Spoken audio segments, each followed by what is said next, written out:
Hey everyone, welcome back to my channel. Thank you so much for clicking on today's video and I hope you're having a wonderful day so far. If you're new here, my name is Christina and I make lifestyle design videos here on YouTube about a whole bunch of different topics like personal finance, hobbies, minimalism, organization and productivity. There's a bunch of different stuff on my channel, so if any of those topics sound interesting to you, make sure you go ahead and hit the red subscribe button so that you can join our YouTube family. So today's video is episode number 2 in my debt-free journey series here on YouTube. If you haven't seen the first video, I will link it down below in the description for you to check out. But basically, at the very beginning of July, me and my boyfriend Aaron decided to get really serious about paying off our debt. So before this, we were putting money into savings, we weren't being super careful with our spending, so we were just making the minimum payments on our loans. But we decided that after seeing the interest on our new car, we really wanted to get serious about paying off our debt and to pay it off as fast as possible in the next year or so. So in today's episode of my debt-free journey series, I'm going to be breaking down how much money we've been able to pay off for our debt over the last month. And I just want to say that even though it's only been a month, I've already found this series super helpful and I want to thank you guys so much for tuning in and following along. I knew I had to make this video, so I wanted to make sure to put a lot of money towards my debt this month so that it would be worthwhile. I wanted to make you guys proud and show you how much money I was able to pay off this month. So yeah, I'm already finding these videos super helpful in motivating me and holding me accountable. So because we're pretty much at the end of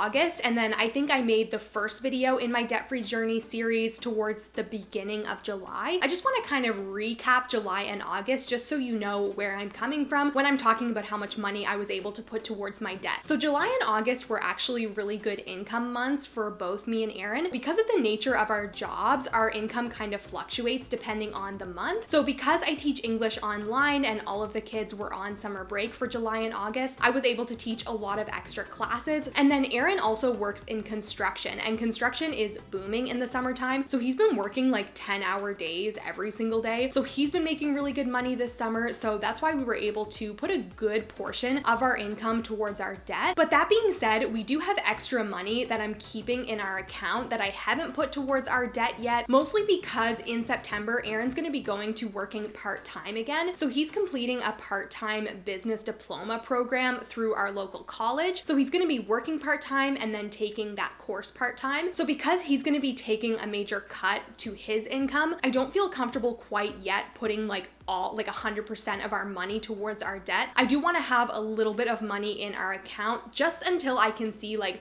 what we're working with in terms of income and bills when the fall comes, when he goes to part-time. I hope that makes sense. I'm not sure if I mentioned this in my last video or not, but me and Aaron both get $50 of cash for spending every single week. And I just want to say that this has been a lifesaver in terms of keeping us on track for our spending and putting extra money towards our debt. So at the beginning of the week, we each get $50 in cash, and this is key. So when you're using cash, it's a lot easier to keep track of and you know exactly how much you're spending and how much you have left because you can just open your wallet and look at it. It's super easy to keep track of. So because we've been using cash and we've been really strict on only spending the $50 each week for each person, if you guys are having trouble with your spending or keeping track of your spending, like at the end of the week, you look back and you realize you spent way more than you meant to, I really recommend taking out a set amount of cash for yourself every single week and thinking of that as your spending. And when it's gone, you're not allowed to spend anything else. This has really helped us stay on track and save extra money to put towards our debt. And the $50 in cash that we each get each week doesn't account for our gas and our groceries and other things like that that are in our budget. So we have other money budgeted towards those things. The $50 each that we get is basically just for like if we want to go for takeout or we want to get a coffee. I should also mention that although Aaron and I aren't married, we do share a bank account and we deposit our money into the same bank account. And I know a lot of people will say, do not do this unless you're married. And honestly, I would say that for a lot of people as well. But me and Aaron have been together for almost 5 years now. We do plan on getting married. And we decided that if anything were to happen to our relationship, we would just divide everything right down the middle. So it does feel like we'd be easily able to unmerge our bank accounts if we ever had to do that. The reason why we merged our bank accounts to begin with is because we live together. I was buying a lot of the groceries and the household items, and then I would always have to like keep track of everything and ask him to e-transfer me, and sometimes I would forget, so then I would end up paying a lot more money for food and house related costs. So it just made more sense to merge our bank accounts since we also share a car. The insurance is coming out that covers both of us, the car payment covers both of us. So yeah, it just makes a lot more sense for us to have our bank accounts merged. So his debt I consider my debt, and my debt he considers his debt. So all of the money that we make together, we just divide it up to go towards each of our individual debts and then our car that we share together. I hope that makes sense. That's just like a little bit of extra background information that you guys should know for this series. So because I'm now on this debt-free journey, I've been taking a lot more time to notice like what I'm spending money on over the last couple months. And because it's summer and it's so hot, I've been noticing that I'm spending a lot more money eating out, going out for takeout, mostly because like I said, it's really hot, and at the end of a long day, I don't feel like standing in the kitchen and cooking over a hot stove. And you're also really busy in the summertime and you're always like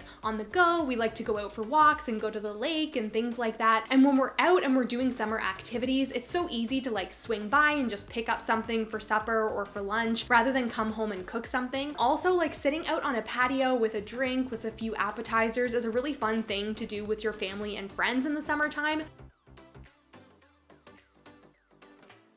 So I've definitely noticed that our food costs have been a lot higher in the summertime, but then you're also spending a little bit less on groceries, so it balances out a little bit, but it's definitely cheaper to eat at home. So a lot of our extra spending these past couple months have been going to eating out at restaurants and takeout. That's just a little something that I noticed over the summer, but when the fall and winter comes, we'll definitely be doing a lot more inside and not going out to eat as much, so I'm looking forward to saving a little bit more money in that area. When we have been cooking at home, we've been trying to eat a lot of simple meals so that we can cut down on our grocery budget. So we've been eating like sandwiches, breakfast for dinner. I've been making big batches of pasta and chili that will last us a long time that we can also take for lunches. So now it's time for the really exciting part of the video where I get to share how much money we were able to put towards our debt throughout the months of July and August. So I have all of the numbers written down in my little notebook here, and if you remember from the first video, my student loan is $5,237.64. Aaron's student loan is $2,395.48. And then our car, Mazzy, was $10,730.36 for a total of $18,363.48.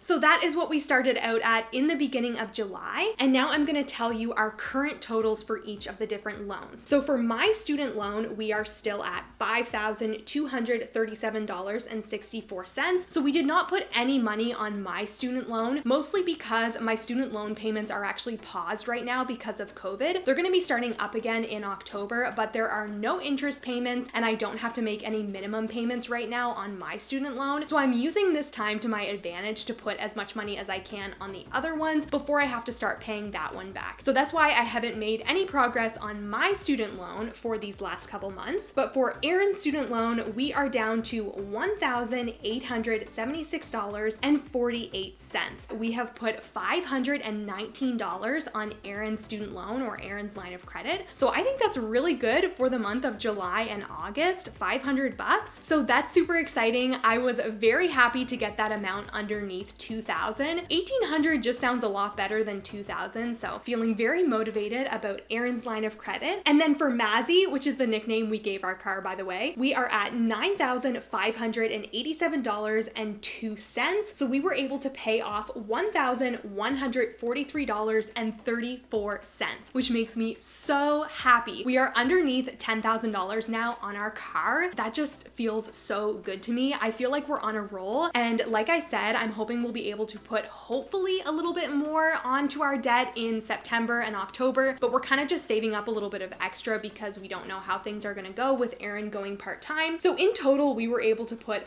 $1,662.04 towards our debt. I think that is really good. I'm so proud of myself. I honestly did better than I thought I was going to. And like I was saying, this series has been so helpful already. I was thinking, okay, I gotta put as much money towards my debt as possible because I gotta let my subscribers know how I'm doing. And I knew I was gonna make this video, so I wanted you guys to be excited and proud of me. So thank you so much for motivating me and inspiring me. I'm feeling super good, and let me know down in the comments below if you have been making any progress on your debt, or if you're saving up for something else like a house or a new car. Let me know down in the comments so that we can cheer each other on. So for the end of August, the new grand total of the amount of debt that I owe is $16,701.44. That's down from the original $18,000 that we owed before. So I'm feeling very good. I'm feeling very motivated to continue this debt-free journey process into September, and stay tuned for episode number 3, which should be coming at the end of September, and hopefully I will be able to knock off another couple thousand off of my debt. I really hope you guys like this video and that you've been enjoying some of my personal finance content here on my channel. If you did like it, don't forget to give this video a big thumbs up because I would really appreciate it, and also hit the red subscribe button if you're new so that you can join our YouTube family. Down below I have episode number 1 of my debt-free journey. I also have our private Facebook group, my Instagram page, all of that kind of stuff, and I will see you guys in my next video. Bye!